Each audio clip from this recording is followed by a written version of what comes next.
ప్రభువైన యేసుక్రీస్తు నామములో మీ అందరికీ వందనాలండి. దేవుడిచ్చిన మహాకృపను బట్టి ఈ ప్రత్యక్ష గుడారము మరి ప్రసంగాల ద్వారా మీరు ఎంతో ఆశీర్వదించబడుతున్నారని నమ్ముతున్నా. మరి ఈరోజు బైబిల్లో నుండి 4వ మరి ప్రసంగంలో మనం వచ్చాము. మరి ఈ 4వ ప్రసంగంలో మీరు పాపము నుండి పరిపూర్ణమైన విడుదల పొందుకున్నారా అనే విషయాన్ని మీకు తెలియపరుస్తూ ఈ నిర్గమకాండం అనేది ఎలా ప్రారంభమైంది, ఇజ్రాయెల్ ప్రజలు అరణ్యమును విడిచిపెట్టి మరి ఇజ్రాయెల్ ప్రజలు వీరు ఎప్పుడైతే ఈ ఐగుప్తు దేశం నుంచి అరణ్యంకి బయలుదేరుతున్నారో మరి ఇజ్రాయెల్ ప్రజలు ఈ నిర్గమకాండం అనేది ప్రారంభము ఈ విధంగా అయింది. అంటే వారు మొదటి అధ్యాయంలో వారు ఎలా కష్టాలు పొందుకుంటారు, ఇబ్బందులు పొందుకుంటారు. 2వ అధ్యాయంలో మోషేని ఎలా దేవుడు ఏర్పాటు చేసుకున్నాడు. 3వ అధ్యాయంలో ఎలా తను ఫరో ఎదుట వెళ్ళి తను నిల్చోవడం జరిగింది. ఇలా నిరంతరంగా 4వ అధ్యాయం 3, 5, 6 చూసినప్పుడు ఇక్కడ నిర్గమకాండము ఎలా ప్రారంభమైందంటే ఇజ్రాయెల్ వారు కష్టాలు శ్రమలు పొందుకుంటున్నప్పుడు దేవుడు వారిని ఐగుప్తు దేశం నుంచి విడుదల చేసి అరణ్యంలో నడిపినికి మరి నిర్గమకాండం అనేది ప్రారంభం అవడం జరిగింది. అయితే ఇక్కడ 25 అధ్యాయం నుంచి 40 అధ్యాయం వరకు ప్రత్యక్ష గుడారం గురించి వివరణ ఇవ్వడం జరిగింది. ఏమండి, నిర్గమకాండం 25 అధ్యాయం నుంచి 40 అధ్యాయం వరకు ప్రత్యక్ష గుడారం మరి వివరణ ఇవ్వడం జరిగింది. అయితే ఇక్కడ వాస్తవాన్ని మనం చూసినప్పుడు మరి ఫరో ఎదుట మోషే వెళ్ళి ముమ్మారు తను అడిగి బతిలాడి దయచేసి మా ప్రజల్ని విడుదల చేయన్నప్పుడు ఫరో ఏమాత్రం అంగీకరించకపోతుండే. మనం చూడొచ్చు ఫరో హృదయం ఎంతో కఠినంగా ఉన్నప్పుడు దేవుడు కష్టాలు, ఇబ్బందులు, శ్రమలు, వ్యాధులు ఇస్తూ ఫరో హృదయాన్ని విరగ్గొడుతూ ఫరో హృదయాన్ని వంచడం జరిగింది. ఎందుకంటే ఇజ్రాయెల్ ప్రజల్ని విడుదల చేయనికి ఫరోకి ఏమాత్రం ఇష్టం లేదు. అందుకే అనేకమైన సూచక్రియలు చేసిన, అనేకమైన అద్భుతాలు చేసిన ఫరో హృదయములో మరి నిజంగా ఇజ్రాయెల్ ప్రజల్ని విడిచిపెట్టాలా లేదు. వారిని ఎంత మాత్రమో వారికి బానిసగా ఉంటూ ఫరో కోసము పట్టణములు నియమిస్తూ మరి ఇజ్రాయెల్ ప్రజల్ని తప్పైన మార్గములో నడిపించడం జరిగింది. అయితే దేవుడు మోషే ద్వారా మరి ఇజ్రాయెల్ ప్రజలందరినీ ఫరో చేతి నుంచి విడుదల చేయనికి ఫరోని నానా మరి ఇబ్బందులతో, సమస్యలతో బాధ పెడుతూ మరి ఇజ్రాయెల్ ప్రజలు విడుదల చేయనికి గొప్ప ప్రణాళిక కలిగి ఉండడం జరిగింది. ఇదే విధంగా సాతానుడు కూడా ఒక మానవుడిని ఈ లోకము నుంచి అంత సులభంగా విడిచిపెట్టాడండి. ఎవరైనా దేవుళ్ళో ప్రవేశిస్తున్నట్టయితే, ప్రభువుని యేసుక్రీస్తుని రక్షకుడు అంగీకరిస్తున్నట్టే అంత సులభంగా సాతానుడు వాడిని విడిచిపెట్టదు. ఏ విధంగా అయినా సాతాను శోధిస్తూ, సాతాను శక్తిని ఉపయోగిస్తూ, సాతాను బలాన్ని ఉపయోగిస్తూ చివరి వరకు వారు దేవుడు వాక్యాన్ని అంగీకరించకుండా రకరకాలుగా సాతాను ప్రయత్నించడం జరుగుతుంది. సాతాను మీరు చర్చికి వెళ్తున్నప్పుడు ఇబ్బంది చేస్తుందని కాదు, మీరు బైబిల్ చదువుతున్నప్పుడు ఇబ్బంది చేస్తుందని కాదు, సాతాను మీరు ప్రార్థన చేస్తున్నప్పుడు ఇబ్బంది చేస్తుందని కాదు, సాతాను మీరు దేవుడు మాటలను అంగీకరించకుండా నిరంతరంగా సాతాను మీ కుటుంబం ద్వారా పోట్లాడొచ్చు, మీ బంధువుల ద్వారా పోట్లాడొచ్చు, ఒక్కొక్కసారి మీ యొక్క స్నేహితురాల ద్వారా కూడా పోట్లాడుతూ దేవుడు వైపు వెళ్ళకుండా, దేవుడు హృదయాన్ని పొందుకొని జీవించకుండా నిరంతరంగా ఆ రోజుల్లో ఫరో ఎలా మోషేని వ్యతిరేకిస్తూ ఇజ్రాయెల్ ప్రజల్ని మరి అక్కడ ఐగుప్తు దేశం నుంచి విడుదల పొందుకోకుండా ఎలా వ్యతిరేకించాడో అదే విధంగా ఈరోజు కూడా ఇప్పటికి కూడా సాతానుడు ఇదే విధంగా పనిచేయడం జరుగుతుంది. నేను ఎప్పుడైతే బైబిల్లో చూసినప్పుడు ఇక్కడ మోషే ఫరోకి ఇద్దరికి మధ్య ఎప్పుడు పోట్లాట జరిగింది. ఈ పోట్లాట ఏంటంటే మోషే దేవుడికి సాదృశ్యంగా ఉన్నాడు, ఫరో చూసినట్టయితే సాతానికి సాదృశ్యంగా ఉన్నాడు. మరి ఈ సాతాన్ నుంచి విడుదల పొందుకోవాలంటే దేవుని శక్తి ద్వారా మాత్రమే సాధ్యము. ఇజ్రాయెల్ ప్రజలు వారు ఎంత ఏడుస్తూ బతిలాడుతూ వారి వేదన, వారి యొక్క ఇబ్బంది మనం చూడొచ్చు. ఇది ఎలా అంటే పాపములో ఉన్నవారు బాధపడుతున్నట్టు, ఈరోజు ఇజ్రాయెల్ ప్రజలు ఎలా అయితే వాళ్ళకి ఇష్టమున్నా లేకున్నా ఫరో నిమిత్తము పట్టణములను ఎలా నియమించారో, అదే విధంగా ఈరోజు మానవుడు పాపములో జన్మించాక పాపములో నివసిస్తున్నప్పుడు తనకిష్టమున్నా లేకున్నా సాతాను వాడిని బలవంతంగా నడిపిస్తూ వాడి జీవితాన్ని పాడు చేసే పని చేస్తుంది. కానీ దేవుడు తన కుమారుడైన యేసుక్రీస్తు ద్వారా ఈ లోకానికి రక్షకుడిగా పంపించి ప్రతి మానవుడిని పాపము నుంచి పరిపూర్ణంగా విడుదల చేయనికి దేవుడు ఎంతో గొప్పగా శక్తి ద్వారా ఈ కార్యమును జరిగించడం జరిగింది. అందుకే మీరు చూడొచ్చు, మానవుణ్ణి పాపము నుంచి విడుదల చేయనికి దేవుడు ఎవరో మానవుణ్ణి పంపించలేదండి, తన సొంత కుమారుణ్ణి, అద్వితీయ కుమారుణ్ణి పంపించాడు మానవుణ్ణి పాపము నుంచి పరిపూర్ణంగా విడుదల పొందుకోనికి. అయితే ఇక్కడ మీరు చూసినట్టయితే బైబిల్లో ఈ నిర్గమకాండము 25 అధ్యాయము నుంచి 40 అధ్యాయం వరకు పూర్తిగా ప్రత్యక్ష గుడారము గురించి వివరణ గురించి రాసి ఉండడం జరిగింది. అయితే మరలా ఇక్కడ 2 సార్లు దేవుడు ప్రత్యక్ష గుడారం గురించి వివరించడం జరుగుతుంది. ఒకసారి 25 అధ్యాయం నుంచి వివరణ ప్రారంభమవుతే, ఇంకోసారి 36 అధ్యాయం నుంచి మరలా రెండోసారి ప్రత్యక్ష గుడారాన్ని నియమించే విధంగా వివరణ ఇవ్వడం జరిగింది. నిజంగా కదా, దేవుడు 2 సార్లు ఎందుకు వివరణ ఇవ్వడం జరిగింది?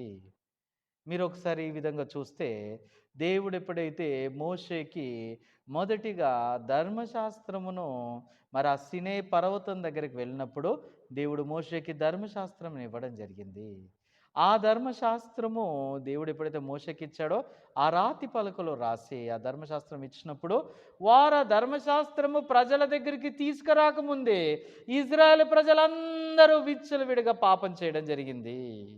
మోసే ఆలస్యం అవ్వడం చూసినప్పుడు వారందరూ ఆహారంతో పాటు కలిసి ఆ బంగారపు దూడని వారు తయారు చేయడం జరిగింది. నీ దేవుడైన యెహోవాకి విరుద్ధంగా ఏ ఆయుధము రూపించకూడదు, ఏ దేవుడిని మనము ఆరాధించకూడదు. వారు ఆల్రెడీ ధర్మశాస్త్రాన్ని ఇవ్వకముందే ఆజ్ఞను అతిక్రమించి జీవించడం జరిగింది. నిజంగా ఇక్కడైతే నేను బైబిల్లో చూసినప్పుడు ఎందుకు దేవుడు 2 సార్లు ప్రత్యక్ష గుడారాన్ని నియమించే విషయంలో తెలియపరచడం జరిగింది? ప్రతి దానికి దేవుడు ఒక హృదయం ఉందండి. దేవుడు తన హృదయ ప్రకారము మన జీవితంలో నడిపిస్తున్నాడు. ఉదాహరణ, ఆది కాండములో దేవుడు ఒకటి తను పలకడం జరుగుతుంది, రెండోది తను సృష్టించడం జరుగుతుంది. ఉదాహరణ, వెలుగు కమ్మని పలికినప్పుడు వెలుగు కలిగెను, వృక్ష ఫలాలు ఫలించును గాక అని చెప్పిన తర్వాత వృక్ష ఫలము ఫలించడం జరిగింది.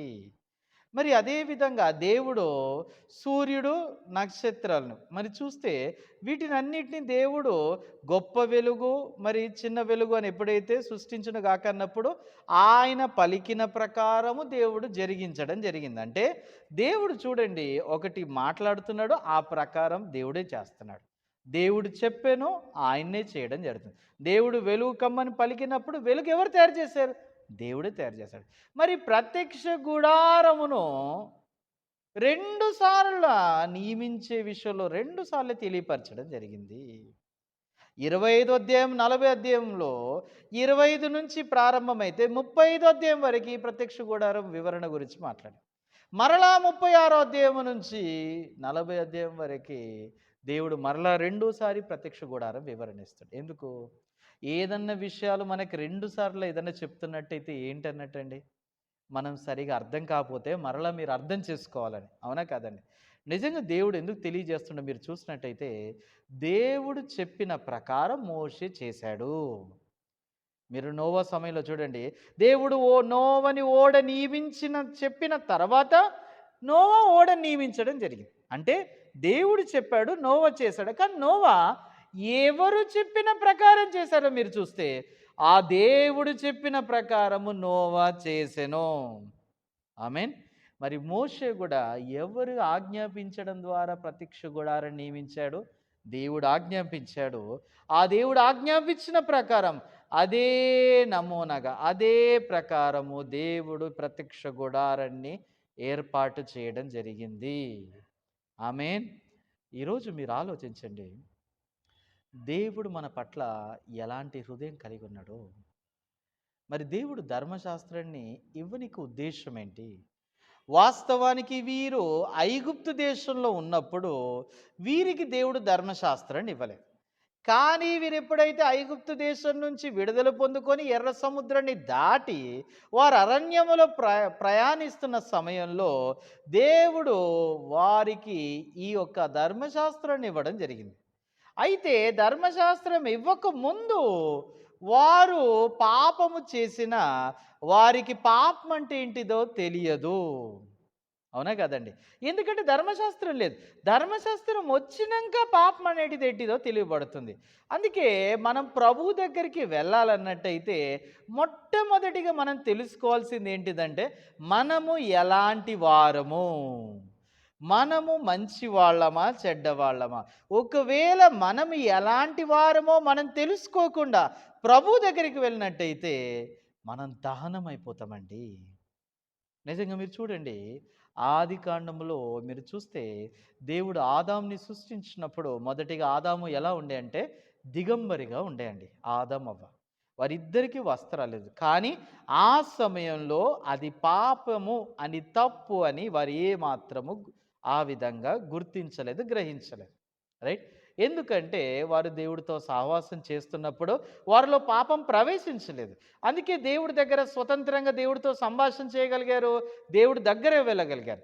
కానీ ఆదికాండం 3వ అధ్యాయంలో ఎప్పుడైతే దేవుడు తినకూడదన్న మంచి చెడుల తెలివినిచ్చే వృక్షఫలం తిన్న తర్వాత ఆదాము అవ్వ ఏమైందండి? అక్కడ మీరు చూస్తే ఆదాము అవ్వ ఎప్పుడైతే దేవుడు తినకూడదన మంచి చెడుల తెలివినిచ్చే వృక్షఫలం తిన్న తర్వాత వారు కళ్ళు తెరవబడి వారు దిగంబరులు అనే విషయాన్ని గ్రహించడం జరిగింది.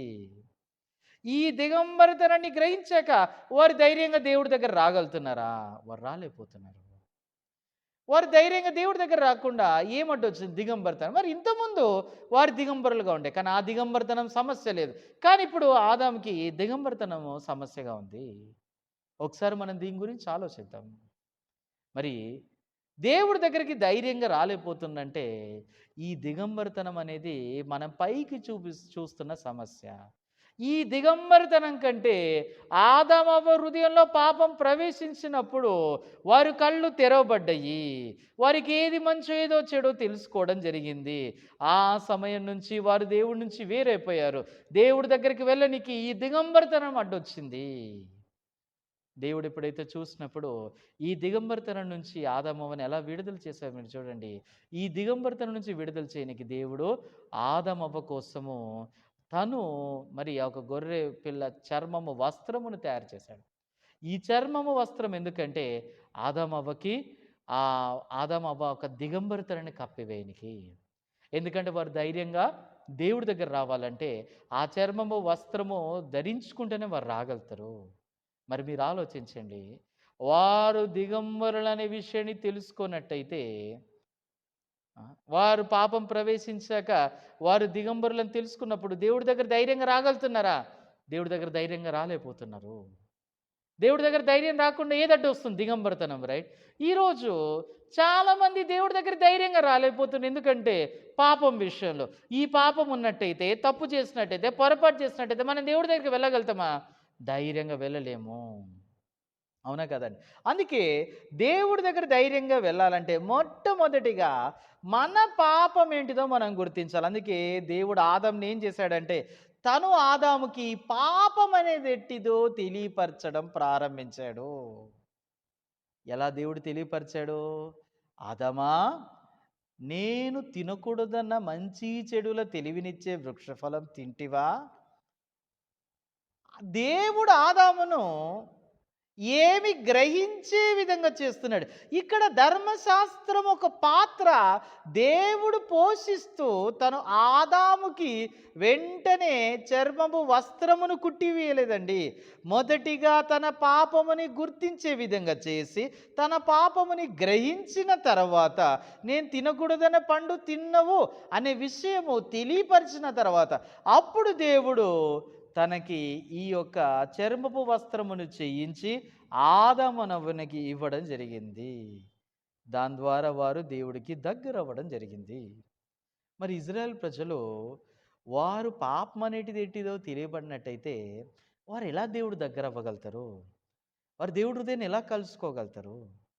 నిజంగా మనం ఆలోచిస్తే ఇజ్రాయెల్ ప్రజలు చూసినప్పుడు వారు ఆజ్ఞని పొందుకోకముందే వారు పాపం చేసి ఉన్నారు. ఆ మోషే నుంచి ఆ ధర్మశాస్త్రం పొందుకోకముందే ఆల్రెడీ వారు బంగారపు దూడని చేసి దేవుడు విరోధంగా పాపం చేశారు. మరి నిజంగా చెప్పాలంటే ఆ ధర్మశాస్త్రం పొందుకోలేదు ఇంకా. ఆ మోసే నుంచి పదాజ్ఞలు పొందుకోకముందే వారందరూ పాపం చేశారు. మరి వాస్తవానికి నిజంగా మీరు చూసినట్టయితే అక్కడ ఉన్నవారు ఎవ్వరు బ్రతకనికి వీల్లేదు. కానీ దేవుడు మోషేకి ధర్మశాస్త్రం ఒకటి చూపేయలేదు. ధర్మశాస్త్రంతో పాటు ప్రత్యక్ష గుడారాన్ని ప్రభు తెలియజేయడం జరిగింది. ఈ ధర్మశాస్త్రం ఎందుకంటే ప్రత్యక్ష గుడారం కోసం. ప్రత్యక్ష గుడారం దగ్గర రావాలంటే ధర్మశాస్త్రం. ధర్మశాస్త్రం ప్రత్యక్ష గుడారం ఈ రెండు ఎలా అంటే ఇవి రెండు ఒక ఒక ఉద్దేశ ప్రకారము దేవుడిచ్చాడు. ధర్మశాస్త్రం అనేది పాపం అనేది ఏంటిదో తెలియబడినికి, ఈ ధర్మశాస్త్రం ద్వారా ఇజ్రాయెల్ ప్రజల పాపం ఏంటో తెలుసుకోవడం ద్వారా అప్పుడు వారు ప్రత్యక్ష గుడారాన్ని దగ్గరికి రానికి అవకాశం ఉంది.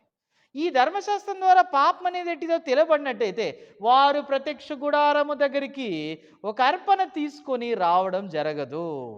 అందుకే ఈ ధర్మశాస్త్రం ఉద్దేశం ఏంటిదంటే ఇజ్రాయెల్ వారందరూ మీరు పాపులను తెలియపరచనికి ఈ ప్రత్యక్ష గుడారములో దేవుడు ఇజ్రాయెల్ ప్రజల్ని కలుసుకోవాలనుకుంటున్నారు. మరొక పాపిని దేవుడు కలుసుకోవాలన్నట్టయితే పాపము ద్వారా మనిషి దేవుణ్ణి కలుసుకోలేడు. ఆ మనిషి దేవుణ్ణి కలుసుకోవాలన్నట్టయితే పాపము తొలగించబడితేనే దేవుడు ఆ మనిషిని కలుసుకోగలుగుతాడు. అందుకే దేవుడు ఏం చేశాడంటే ఈ ధర్మశాస్త్ర ప్రకారము పాపం అనేది ఏంటిదో తెలియపరిచి ఈ ధర్మశాస్త్రం ప్రకారము ఇజ్రాయెల్లో ఉన్న పాపం గ్రహించే విధంగా చేసి ఈ ధర్మశాస్త్రం ప్రకారం పాపం గ్రహించిన తర్వాత దేవుడు సెకండ్ స్టెప్ ఏం చేస్తుండో మీరు చూసినట్టయితే పాపము గ్రహించిన తర్వాత ప్రత్యక్ష గుడారం దగ్గరికి దేవుడు నడిపిస్తుండు. ఈ ప్రత్యక్ష గుడారం దగ్గర దేవుడు ఎందుకు నడిపిస్తుండంటే ఒకే ఒక కారణము, వారు దేవుడికి దగ్గర అవ్వాలంటే పాపము పరిపూర్ణంగా తొలగించబడినికి ఆ ప్రత్యక్ష గుడారం దగ్గర రావాలి.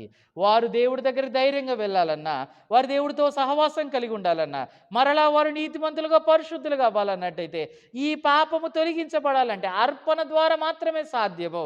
ఆ అర్పణ అందుకే ప్రత్యక్ష గుడారానికి రావాలన్నట్టయితే ఖచ్చితంగా ఆ వ్యక్తి అర్పణ తీసుకురావాలి. మరి అర్పణ తీసుకొని వచ్చేవారు ఎవరు? అర్పణ తీసుకొచ్చేవారెవరు? పాపమును గ్రహించిన వారు మాత్రమే అర్పణ అనేది ప్రభువు దగ్గరికి తీసుకురావడం జరుగుతుంది. ఒకసారి మనం బైబిల్లో లేవి కాండము 4వ అధ్యాయము మన బైబిల్లో చూద్దామండి. లేవి కాండము 4వ అధ్యాయము 27, 28 వచనము మీరు జాగ్రత్త చూడండి. ఈ 2 వచనాలు మీ దేశంలో ఎవడైనా పొరపాటున పాపము చేసి చేయరాని పనుల విషయములో యెహోవా ఆజ్ఞలో దేనినైనను మీరు అపరాధి అయిన ఎడల తాను చేసినది పాపమునని ఒకవేళ తనకి తెలియబడిన ఎడల, ఏమండి, తాను చేసిన పాపము అంటే తను చేసింది పాపమని ఒకవేళ తనకి తెలియబడిన ఎడల, ఇక్కడ మీరు అండర్లైన్ చేసుకోవచ్చు, తెలియబడిన ఎడల తను చేసిన పాపము విషయమే నిర్దోషమైన ఆడ మేక పిల్లలను అర్పణగా తీసుకొని వచ్చి, చూడండి ఇక్కడ మొట్టమొదటిగా వారు పాపము ఎలా తెలియబడుతుంది చెప్పండి. ఇప్పుడు అద్దము లేనట్టయితే మీ ముఖం ఎలా ఉందో ఎలా తెలుసుకోవచ్చు? ఇప్పుడు ఉదాహరణ, అద్దం లేకుండా ఎలా తెలుసుకోవచ్చు తెలుసా? వేరే వారి కళ్ళ ద్వారా తెలుసుకోవచ్చు. ఉదాహరణ, నాకు అర్థం లేదు, హలో ఎలా ఉంది, బాగుందా, హెయిర్స్ బాగున్నాయా, హెయిర్ సెట్ అయినా, ఇలా మనం ఎవరిని అడుగుతాం? ఆపోజిట్ వాళ్ళని అడుగుతాం, రైట్? ఎందుకంటే వారి కళ్ళు మన అద్దంగా భావిస్తుంటాం. అప్పుడు వారు చెప్పిన ప్రకారం నమ్మి మనకి ఇక్కడ ఏమన్నా మచ్చ ఉందా, ఇక్కడ ఏమన్నా పౌడర్ ఉందా, లేకపోతే ఇక్కడ ఏమన్నా అంటిందా, మనం ఎలా వేరే వాళ్ళు చెప్తే తెలుస్తుంది. ఇంకో విధంగా ఎలా అంటే అద్దంలో వెళ్ళినట్టయితే మనం చూసుకోవచ్చు, నేను బాగున్నానా లేదా, నేను బాగా కనపడుతున్నా లేదా, ఇది ఎలా అద్దము సహాయపడుతుంది. ఇలాగే అద్దములాగా దేవుడు ధర్మశాస్త్రం ఇచ్చాడు. అద్దము లేనప్పుడు దేవుడు తన మాటల ప్రకారము ఏ విధంగా అయితే ఆదామా ఆదామా నువ్వెక్కడున్నావని, ఆదాము నువ్వు పాపివి అని తెలియపరిచి ఆదాముకి ఆ ఒక్క చెరపపు వస్త్రముని చేసి దేవుడు ఆదాం పాపముని అవ్వ పాపముని తొలగించినట్టు ఆ ప్రణాళిక ప్రకారం ఆ ఉద్దేశ ప్రకారం ఇజ్రాయేలు వారి యొక్క పాపము తెలియపరచబడినికి మోసేకి మొదటిగా ధర్మశాస్త్రం ఇచ్చి తర్వాత ప్రత్యక్ష గుడారాన్ని ఏర్పాటు చేసి ఈ ధర్మశాస్త్రంతో పాటు ప్రత్యక్ష గుడారం ఉద్దేశం ఏంటంటే ధర్మశాస్త్రం ద్వారా పాపం అనేటిదో తెలియబడిన తర్వాత అప్పుడు మనం పాపముని గ్రహించి ఆ పాపముని గ్రహించాక ఒక నిర్దోషమైన ఆడమేక పిల్లల్ని మనం తీసుకొని మరి యెహోవాకు అర్పణగా ఇచ్చినప్పుడు అప్పుడు ఆ అర్పణ ద్వారా మనము పరిశుద్ధపరచబడి ఉన్నాము. ఆమేన్. ఇదండి దేవుడు ప్రత్యక్ష గుడారము యొక్క ఉద్దేశము. అంటే ఒక మానవుడు పరిశుద్ధుడు గవనికి, ఒక పాపి నీతిమంతుడిగా తీర్చబడినికి, ఒక పాపి దేవుడితో సహవాసం కలిగి ఉండనికి, ఒక పాపి పరలోక రాజ్యంలో ప్రవేశించనికి ఈ ప్రత్యక్ష గుడారం అనేది చాలా ప్రాముఖ్యమైన పాత్రని పోషించబడ్డం జరుగుతుంది. హల్లెలూయా. ఎస్. ఈరోజు నేను ఇక్కడ చూసినప్పుడు దేవుడు ఏ విధంగా ఆదాము అవ్వని రక్షించాడో ఆ ప్రణాళిక ప్రకారం ఈరోజు కూడా దేవుడు మనకి కొత్త నిబంధనలు కూడా యేసుక్రీస్తు కూడా మనం చూడొచ్చు. ఆయన ఆజ్ఞల్ని కూడా ఇవ్వడం జరిగింది. అవునా కాదండి? ఒక స్త్రీని మోహపు చూపుతో చూస్తే వ్యభిచారం చేసినట్టు, నీ సహోదరుని ద్రోహి అన్నట్టయితే నరహత్య చేసినట్టు. మీరు చూడండి, దేవుడు ఒక ఉద్దేశము ఈ నియమం ఇవ్వని కారణం ఏంటంటే మనము ఎలాంటి పాపులము అనే విషయము గుర్తించనీకి, గ్రహించనీకి. ఎందుకంటే పాపులమని గుర్తించాక, పాపులని గ్రహించాక మనము ఆ ఒక్క యేసుక్రీస్తు ప్రభువుపై ఆధారపడడానికి అవకాశం ఉంది. అవునా కాదండి? నిజంగా మీరు చూసినట్టయితే ఆ సమయంలో అందుకే ఇక్కడ లేవికాండము 4వ అధ్యాయంలో ఇక్కడ మీరు చూస్తే 28వ వచనము మాత్రమే చూడండి. తను చేసినది పాపమని ఒకవేళ తనకి తెలియబడిన ఎడల, అందుకే ఇది అండర్లైన్ చేసుకోమని చెప్పాను. తెలియబడిన ఎడల, తెలిసినట్టయితే అప్పుడు మనం ఏం తీసుకొస్తాం? అర్పణ. సేమ్ ఇదే విధంగా నేను పాపిని, నేను తప్పైన వ్యక్తిని, నేను మురికివాణ్ణి, నేను మంచివాణ్ణి కాదు అనే విషయము మీరు గ్రహించిన తర్వాత అప్పుడు మీరు యేసుక్రీస్తు ప్రభుపై ఆధారపడ్డము చాలా సులభమైనది. ఆమేన్. ఎస్. చాలా చాలా చాలా సులభమైంది. దేవుడు ఈ ప్రత్యక్ష గుడారము ద్వారా మీరు పాపము నుండి పరిపూర్ణమైన విడుదల పొందుకున్నారా లేదా? మీరు పాపము నుంచి పరిపూర్ణమైన విడుదల పొందుకున్నట్టయితే మీరు పరిశుద్ధులుగా నీతిమంతులుగా తీర్చబడతారు. పాత నిబంధనలు ఉన్న ప్రత్యక్ష గుడారాన్ని కలుసుకున్న వారందరూ పాపులు పరిశుద్ధులవుతున్నారు, పాపులు నీతిమంతులు తీర్చబడుతున్నారు. అయితే ఈరోజు ప్రత్యక్ష గుడారం సాదృశ్యంగా ఉన్న యేసుక్రీస్తుని మీరు కలుసుకున్నట్టయితే ఇంకా మీరు పాపులుగా ఉన్నారా? ఇంకా మీరు మురికి వాళ్ళుగా ఉన్నారా? అయితే మీరు నిజమైన యేసుక్రీస్తును కలవలేదండి. నిజమైన యేసుక్రీస్తుని కలిసినట్టయితే ప్రత్యక్ష గుడారం ఏ పాపి వచ్చినా ఆయన పాపిగా తిరిగి వెళ్ళడు. ప్రత్యక్ష గుడారానికి ఏ పాపి వచ్చినా ఆయన పరిశుద్ధుడిగా తిరిగి వెళ్తాడు. యేసయ్య దగ్గరికి మీరు వచ్చినప్పుడు మీరు ఎలా తిరిగి వెళ్తున్నారు? సంఘానికి మీరు వచ్చినప్పుడు ఎలా తిరిగి వెళ్తున్నారు? వాక్యం విన్న తర్వాత మీరు ఏమవుతున్నారు? వాక్యం వినకముందు పాపి, వాక్యం విన్న తర్వాత పాపి. ఏమండి? మంచి పాపి, చెడు పాపియా? వాక్యం వినముందు చెడ్డ పాపిని పాస్టర్ గారు, వాక్యం విన్న తర్వాత మంచి పాపియా? కాదండి. వాక్యం అందుకే ప్రభు సహోదరుడా నువ్వు రక్షణ పొందుకున్నావా అంటే రక్షణ పొందుకోకముందు మనం పాపిమి, రక్షించబడిన తర్వాత కూడా మీరు పాపి అంటే నన్ను క్షమించండి, మీరు ఇంకా రక్షించబడలేదు. రక్షించబడ్డరు అంటే చర్చికి వెళ్ళడం ద్వారా కాదండి, బైబిల్ చదవడం ద్వారా కాదండి, మీరు పాస్టర్ గారి కుమారుడు కూతురు కాబట్టి రక్షించబడ్డారని కాదండి. పాపము నుంచి పరిపూర్ణమైన విడుదల పొందుకున్నట్టయితే మీరు రక్షించబడిన వారు. ఒక పాపి పరిశుద్ధుడైనట్టయితే, ఒక పాపి నీతిమంతులుగా అయినట్టయితే ఆ వ్యక్తి రక్షించబడిన వాడితో సమానము. ఆమేన్. ఈరోజు మీరు ఒకటి ఆలోచించండి. ఎందుకు దేవుడు ప్రత్యక్ష గుడారాన్ని 2 సార్లు తెలియపరిచాడు? ఎందుకంటే దేవుడు ఆయన చెప్పిన ప్రకారము చేయిస్తున్నాడు మోషే. అది మోషే తనంతట తాను ప్రత్యక్ష గుడారాన్ని నియమించలే. మోషేకి దేవుడు ఆజ్ఞాపించాడు.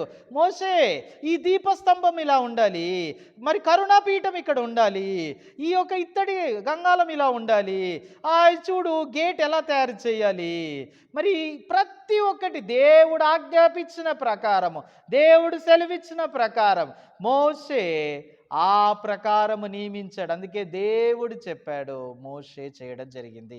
పేరుకు మోషే ఆజ్ఞాపించినట్టుంది, మోషే కట్టినట్టుంది, కానీ అది మోషే కాదండి, దేవుడు. అందుకే మీరు చూడొచ్చు, నోవా సమయంలో నోవా కట్టాడు, కానీ ఎవరు ఆజ్ఞాపిస్తే నోవా కట్టాడు? దేవుడు ఆజ్ఞాపించాడు. ఆజ్ఞాపించినప్పుడు అక్కడ ఎంత ఎత్తు ఉండాలి, ఎంత వెడల్పు ఉండాలి, ఓడ ఎలా నియమించాలి, ఓడలోని మొదటి అంతస్తు ఎలా ఉండాలి, రెండో అంతస్తు ఉండాలి, మొత్తము తెలియపరిచింది ప్రభు అయిన దేవుడు. ఆమేన్. అందుకే ఓడలో ప్రవేశించిన వారు రక్షించబడ్డవారు, ఓడలో ప్రవేశించని వారు రక్షించబడలేదు. ఈరోజు యేసుక్రీస్తు ప్రభు నా సొంత రక్షకుడిగా అంగీకరించారంటే మీరు పాపి కాదు. ఇంకా మీరు పాపి అన్నట్టయితే ఇంకా యేసయ్యని మీ సొంత రక్షకుడిగా అంగీకరించలేదు. అయితే చాలామంది హృదయంలో భయం ఉంది, చాలామంది హృదయంలో పాపము నుంచి ఇంకా వేదన సమస్య ఉంది. అందుకే ఈ పాపము నుంచి విడుదల పొందుకోవాలంటే ధర్మశాస్త్రం అనేది సహాయపడుతుంది. ఈ ధర్మశాస్త్రం అనేది మనం పాపిగా బయలుపరిచి, ఈ ధర్మశాస్త్రం అనేది మనం పాపం గుర్తించే విధంగా చేసి, ఈ పాపముని గుర్తించిన తర్వాత మనము వాక్యముపై ఆధారపడడం ప్రారంభిస్తాం, యేసుపై ఆధారపడడం ప్రారంభిస్తాం, గొర్రెపిల్లపై ఆధారపడడం ప్రారంభిస్తాం, ప్రభు అయిన యేసుక్రీస్తుపై ఆధారపడడం ప్రారంభిస్తాం. ఎప్పుడైతే మనం పాపిమని గుర్తించాక యేసుపై ఆధారపడినప్పుడు యేసు రక్తము ప్రతి పాపమును హిమము వలె, మరి మంచు వలె మన పాపమును కడిగి వేయడం జరుగుతుంది. మనని పరిశుద్ధులుగా చేస్తుంది, మన నీతిమంతులుగా చేస్తుంది. ఆమేన్. మీరు పాపము నుంచి పరిపూర్ణమైన విడుదల పొందుకున్నారా? నా ప్రియ సహోదరి సహోదరులారా, మీరు పాపం నుంచి పరిపూర్ణమైన విడుదల పొందుకున్నారా? అయితే మీరు పాపం నుంచి పరిపూర్ణమైన విడుదల పొందుకున్నట్టయితే మీరు పరిశుద్ధులు, మీరు నీతిమంతులు, మీరు దేవుడు రాజ్యంకి చెందిన వారసులు. ఆమేన్. నిజంగా ఈ ప్రత్యక్ష గుడారం ద్వారా మీరు ఒక్కొక్క అధ్యాయంను ఒక్కొక్కటి మనము వాక్యము వింటున్నప్పుడు నేను ఆశిస్తున్నా మీ హృదయాలు ఎంతో గొప్ప ఆశీర్వదించబడతారని, దేవుడు ఒక హృదయాన్ని మీరు తెలుసుకుంటారని, ఇంకా దేవుడి దగ్గర అవుతూ నిజమైన ఆత్మీయ జీవితం జీవించడం మీరు ప్రారంభిస్తారని ప్రార్థన చేసుకుందాం. తల వంచినట్లయితే ప్రార్థన చేసుకుందాం. పరిశుద్ధమైన తండ్రి, మహోన్నతుడ యేసయ్య, ప్రభా నీకు వందనాలు, స్తోత్రం. మరోసారి ప్రత్యక్ష గుడారం ద్వారా మా హృదయాలు చూపిస్తూ, ప్రత్యక్ష గుడారం ఒక ఉద్దేశం ఏంటి, దేవుడు ఎందుకు ప్రత్యక్ష గుడారం నియమించాడు, ప్రత్యక్ష గుడారం ద్వారా ఇలా మా పాపాన్ని కడిగి వేయాలనుకుంటున్నాడు, ప్రత్యక్ష గుడారం ద్వారా మనం ఇలా పరిశుద్ధులు నీతిమంతులు చేస్తున్నారు, ఎందుకు మీరు ధర్మశాస్త్రం ఇచ్చారు, ఎందుకు ప్రత్యక్ష గుడారం 2 సార్లు మరి రాయడం జరిగింది, మరి ప్రభా నీ హృదయం గురించి స్పష్టంగా తెలియజేస్తున్నారు. ఈరోజు మేము పాపలం అని గుర్తించినట్టయితే ఎలా మేము నీతిమంతులుగా పరిశుద్ధులుగా తీర్చబడతాం. ప్రభా ఈరోజు నీ వాక్యం ఎలా ఉందో వాక్యాన్ని గ్రహించి, వాక్యము ద్వారా మేము పాపులనే విషయం గుర్తించి మీపై ఆధారపడి మాకు సహాయం చేస్తారని నమ్ముతూ, వాక్యం వింటున్న వాళ్ళు ప్రతి ఒక్కరి పేరు పేరుగా మీరు ఆశీర్వదిస్తారని నమ్ముతూ, మరోసారి ఇచ్చిన అవకాశం బట్టి మీకే వందనాలు చెల్లిస్తూ, మీకే మహిమ ఘనత ప్రభావం చెల్లిస్తూ, వాక్యం వింటున్న వారు ప్రతి ఒక్కరు పాపము నుండి పరిపూర్ణమైన విడుదల పొందుకొని సహాయం దయచేయమని అడుగుచు, మరోసారి మీ కృపని కనికరని అడుగుతూ యేసుక్రీస్తు అతి పరిశుద్ధ నామమున ప్రార్థన సమర్పించుకున్నాం తండ్రి. Amen, amen, amen. Thank you so much అండి.